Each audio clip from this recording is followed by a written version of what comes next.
About 6 years ago, I got mad at the mere mention of miracles. I was in an in-between stage, post-op, not quite on bed rest anymore, yet not yet well enough to work, play, or be normal as I knew it. After a spinal tumor diagnosis, subsequent spinal fusion, loss of my job and living situation, I was exhausted. Try as I might to trudge on with an unflinching faith and optimism, I had reached a point that I could not silver lining, and I didn't even want to. I was mad in a way I hadn't been before in my life. I didn't want to hope again. I wanted to go onward believing that miracles only ever happen to everybody else, but never me. But that's the thing about miracles. Right when you've written them off, right when you felt too betrayed by the lines written in the story of your life, they sneak up on you. They're stubborn, they're persistent, they're real. Months later, I got a job in a place I had only ever dreamed of for retirement, after months of a stagnant, bedridden resume. Months later, I married the love of my life.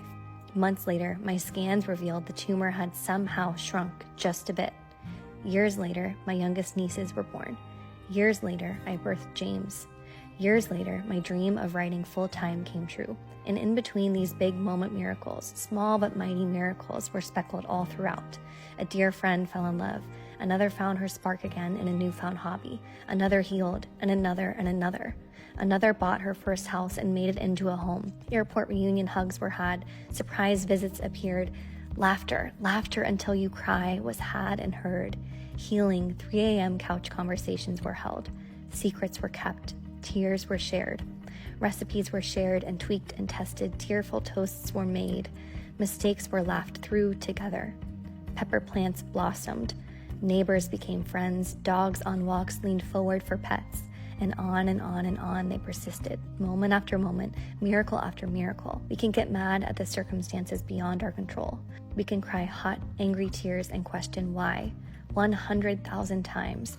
But then we can wipe our eyes, blinking through the salt, just in time to see what's cleared from the path of the storm, to see what's in store, waiting just for us.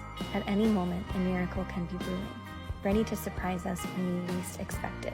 Choose to live each day this truth in mind.